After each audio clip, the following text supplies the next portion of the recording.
What's a little thing he remembered that made you feel like the only girl in the world? 1.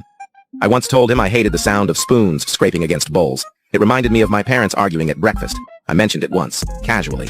Months later, we were having ice cream at his place, and he handed me a wooden spoon. Said, "I remembered you don't like the scraping noise." I nearly cried. It wasn't the spoon, it was the fact that he listened when no one else ever had. 2. I had this dumb superstition that if I saw a yellow car on the way to something important, it would go well. I told him once, laughing. On the morning of my job interview, he picked me up in a car covered in little yellow car stickers. Said, "Now it's guaranteed." I got the job. But honestly, I think that moment meant more than the job ever could. 3. I told him my favorite flower wasn't roses, but peonies, because my grandma grew them in her garden, and they always smelled like home. For our 6-month anniversary, he showed up with a messy bouquet of peonies wrapped in a newspaper. Said he'd been looking for them for weeks. I asked why the newspaper. He said, "She probably wrapped them like this, right?" 4. I once told him that I always feel forgotten at parties.